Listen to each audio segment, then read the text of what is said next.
Glass tilts, aromas rise.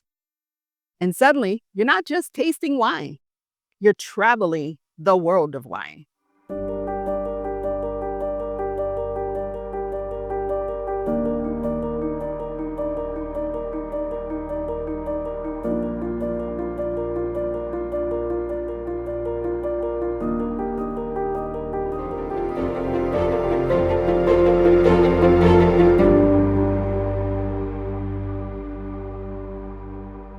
Welcome to Swirl.Sip.Savor, your weekly passport to the world of wine. I am your host, Beatrice Gautreaux. On this show, our journey takes us on stops as we explore wine, one region, one bottle, one glass at a time. Each week, we'll journey through a different corner of the wine world to taste some of our favorite wines and meet the producers behind them. Our goal is to bring the world into your glass, whether you're in your living room, your dining room, or still in your study in the evening. So grab your glass, take a seat, and let's swirl, sip, and savor together. Today, we're getting two passport stamps. First, in Germany's Mosel. Then, we'll go over to Portugal, specifically the Douro Valley, to explore dessert wines that feel indulgent, beautifully balanced, and surprisingly affordable. If you've ever been to the Mosel, it looks like something out of a fairy tale. These steep, winding slopes that plunge down to the river, dotted by these tiny villages and terrace vineyards. Riesling reigns supreme here. Last week, I talked about how a dry Riesling is a crowd pleaser, working beautifully across your Thanksgiving table. This week, let's talk about Riesling from a different perspective. One that embraces a touch of sweetness and turns the grape into something completely luxurious.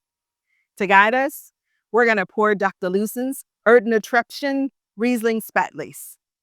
Dr. Loosen is one of the most celebrated producers in the Mosel.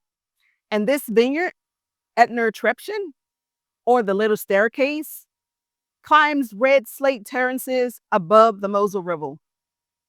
Riesling grapes here ripen really slowly, building extraordinary flavor and balance. Riesling is one of the most expressive grapes in the world. It's a storyteller of its environment.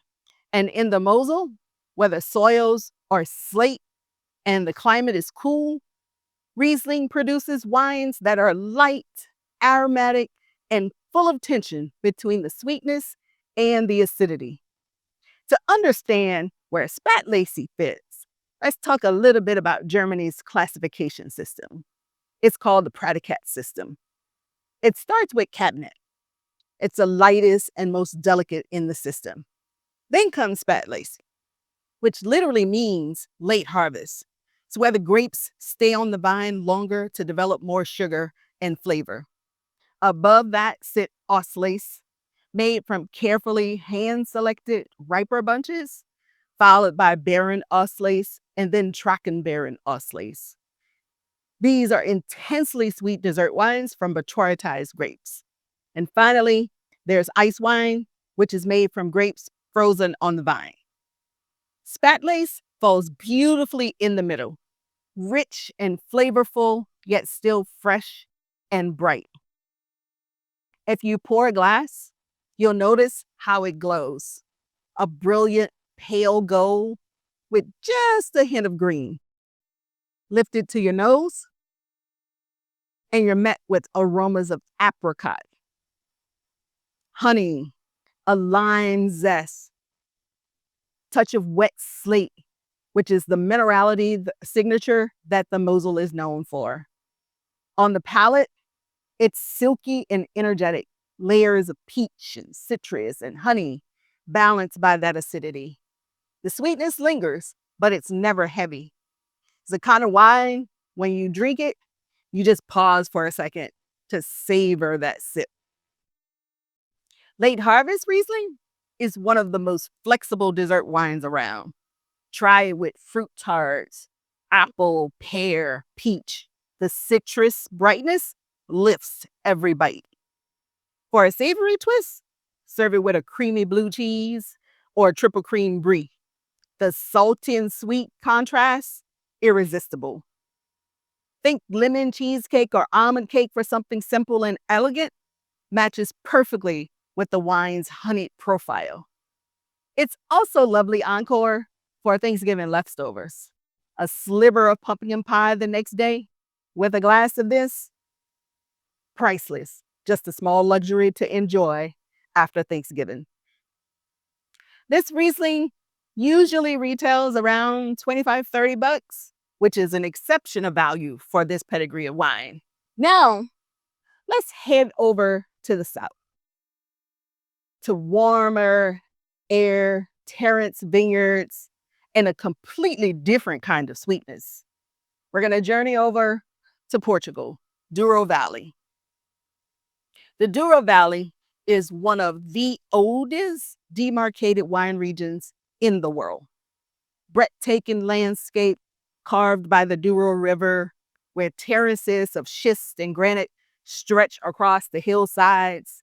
Here, winemakers craft port, a fortified wine that's both rich in history and in flavor. During fermentation, a neutral grape spirit is added, which hosts the process early, helps to preserve the grape's natural sweetness, and raises the alcohol slightly. Makes the wine that's both sweet and strong. Most people know port for ruby port. It's young, youthful fruit. But today, we're going to taste something a little more refined.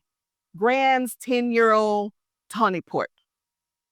Tawny Ports are aged in oak barrels, allowing oxygen to slowly soften the wine, developing notes of caramel, nuts, and dried fruit.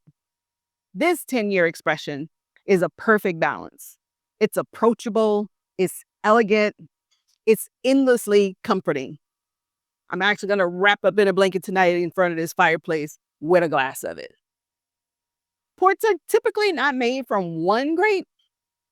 It's a blend of different varieties of Portuguese varieties, each one bringing their own personality to the wine. Touriga Nacional is the backbone of the grape. It adds structure, color, dark fruit. Touriga Franca lends floral aromatics and softness. Tinta Ruiz, which you might recognize as Tempranillo in Spain, brings in that little bit of spice on the end and the depth. And then there are two others that blend out for warmth and longevity. Together, they create a wine that's deeply expressive of the Douro's rugged beauty. In this glass, the first thing you'll notice is the color. It's that burnished amber with hints of copper at the rim. You can see the copper at the rim there. On the nose, mesmerizing. Caramelized nuts, dried figs, toffee, a touch of orange peel. Take a sip, and it's layered with flavors of raisin and toasted almond. Butterscotch unfolds gently, carried all by a silky texture. The sweetness, mature, refined. It's inviting. It lingers. It's one of the most luxurious wines. One of my favorites, actually. One of my sipsters and I'm going to do a shout out to Patrice, actually loves the ports. Pure magic in a glass. Try it with pecan pie or anything with caramel and nuts. Those flavors are beauty.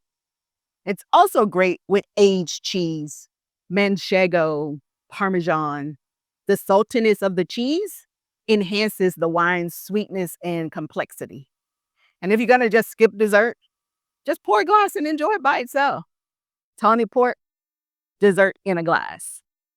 Graham's 10-year typically offers remarkable quality for around $40 a bottle. It's an incredible introduction to aged port, offering depth and elegance without actually breaking your bank.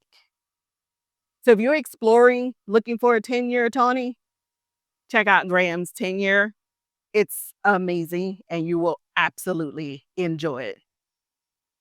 So from the slopes of the Mosel to the sun-drenched terraces of the Douro, dessert wines remind us sweetness can be elegant, expressive, and affordable.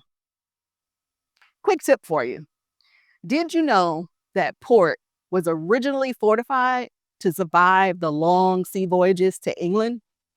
That extra splash of spirit was the secret that kept it stable, and it really has helped it become a global favorite. So my question to you, which will you choose to end your holiday meal? The bright layered late-harvest Riesling or the nutty caramel warmth of Graham's 10-year port?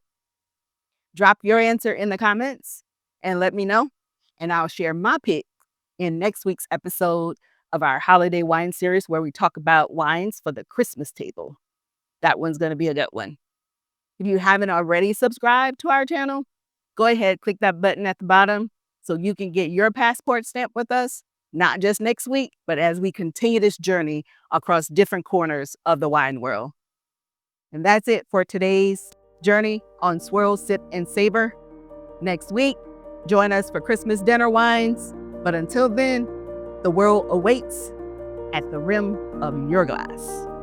Cheers.